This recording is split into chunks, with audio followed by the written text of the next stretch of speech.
EPAWA meteorologist Bobby Martich here with your outlook for October 16th, 2019. Well, we have the long advertised coastal low that's going to affect the region today, and this is going to go under some rapid intensification and result in a process called explosive cyclogenesis, which is a 24 millibar or greater drop in pressure in 24 hours or less. And that's what we're going to have by the time it goes from the Delmarva all the way up to eastern parts of New England here on Thursday morning. So this is what we're looking at this morning. And we have two low structure here, dual low structure. There is one that is the primary low sitting over the Great Lakes, and there's another one forming out along a southern perturbation down to the south here. And these two will kind of come together here. This is looking at early morning. Nothing going on this morning. Okay, it's once we get into right around noon or very early afternoon, this is going to come in very quickly. Like a shield of rain is going to come in here very quickly during the afternoon hours. Then it's going to pick up in intensity as we get toward the evening. So mid to late afternoon, evening, and maybe ending mid to late evening across our eastern sections. But there will be some very heavy rain involved with this. So it's going to put down a decent amount of rain in our eastern sections as this passes by. And it's going to be just off the coast of New Jersey, right about here by the time we get later today. And then it shuts off very rapidly once we get close to midnight in our far northeastern sections. It'll be prior to that further south and west, but we will have the shutoff occur right around midnight tonight. So this is not a long duration event. When you think of coastal storms, you're thinking, oh, wow, it's like an 18, 24-hour type storm, or maybe even more than that. You can have that in winter when these storms completely phase and phase early enough. So they just get completely dumps on our area, but this is not going to happen this time.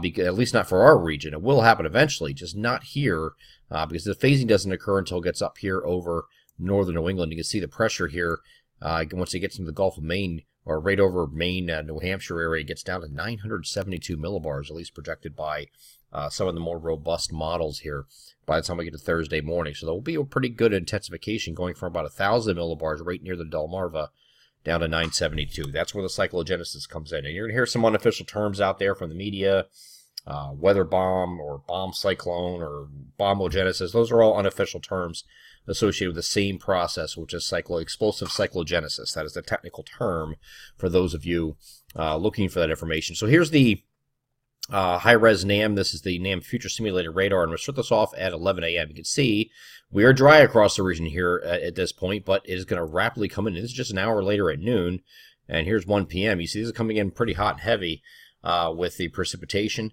This is 1 p.m. Here's 2, here's 3, here's 4, here's 5. I think as we get towards the evening here, you're going to have some, the eastern areas are going to get some pretty good soaker, but you have a kind of like a deformation band set up here as a final kick out once this leaves. And this is going to be an intense band that's going to come through here and really dump some pretty good precipitation amounts in the early evening hours, especially across far eastern Pennsylvania, central and northern New Jersey, before this kicks off the north and east here. And here's a look at 11 p.m. Here is midnight. So it's finally getting out of our region here by midnight tonight. So that is your duration as far as this event is concerned. And again, as far as precipitation is concerned across our area, we do have the map on weather alerts.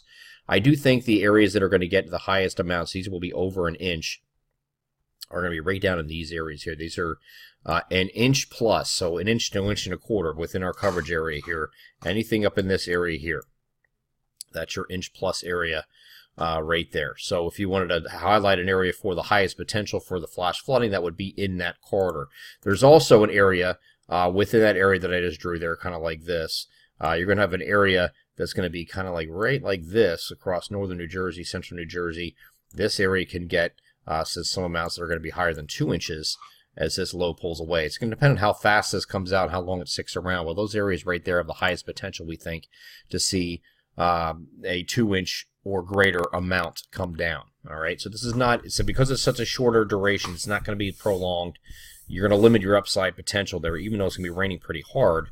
You do have the limited upside potential. And then again, this pulls up into New England after that, and it's going to be their storm after that point. So by the time we get to Thursday morning, this is what we're looking at. Nothing across the region, but everybody's getting this wrong too. I'm seeing a lot of reports out there from different Facebook pages and things like that. People running these Facebook page sites and stuff like that. They're talking about Wednesday being a windy day.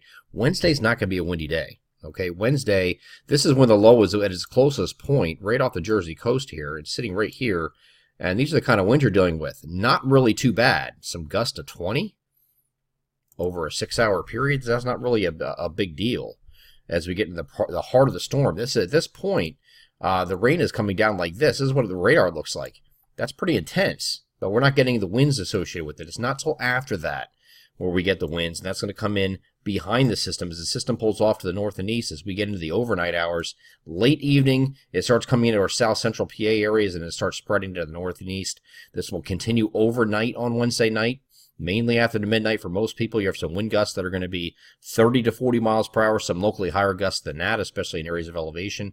And that's going to continue during the day here on Thursday. This is looking at Thursday morning.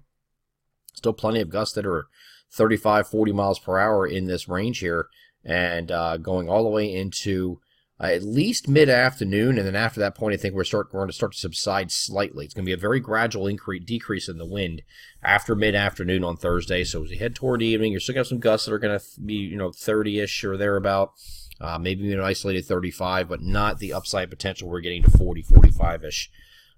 Like earlier in the day, and then it's going to continue to step down in the overnight hours. You can see that here. It's starting to gradually decrease. But so we're going to keep an eye on that wind part of it. We're going to send separate alerts for that, for the wind. We did send rain alerts yesterday. Of course, we released a map on weather alerts. You can check that out on the weather alerts page. It does have the amounts that are projected for that storm, and we'll send the alerts for the winds today when we have a better handle on that. I think I have a pretty good idea what's going on, what's going to be going on with that storm on Wednesday, or not the storm itself, but as the storm pulls into New England, it really bombs out. You get the winds on the northwest side here coming in, and that's what we're going to get here. We're a lot cooler on Thursday, maybe a shower across our far northern areas, but I think elsewhere you're dry. And then here on Friday, we are back to mostly sunny skies. Still kind of cool, though. Many areas stuck in the 50s, both Thursday and Friday. And then once we get to Saturday, we get back into the at least low 60s for highs. And then Sunday, we got a little bit of a ridge building in, so we're going to have some warmer temperatures making a run at the mid to upper 60s, and in some places close to 70 degrees here on Sunday in our far southeastern areas. Now we'll have an increase in clouds later in the day for at least our southern areas, with another little system passing up our south here to bring some showers, scattered showers Sunday night into the day here on Monday. Okay, these are scattered showers, though, not a big storm. And then we have more opportunities for some showers here on Monday night. We're going with the optimistic view right now here for Tuesday, that we have some maybe some clouds in the morning giving way to sun. But if this is any slower, we could have some showers lingering into Tuesday morning. That's something we're going to re-examine as we get a little bit closer to the event. But right now, just listing showers on Monday and Monday night, actually Sunday night, Monday and Monday night, and then hopefully clearing out with clouds giving way to sun here on Tuesday as this system pulls away.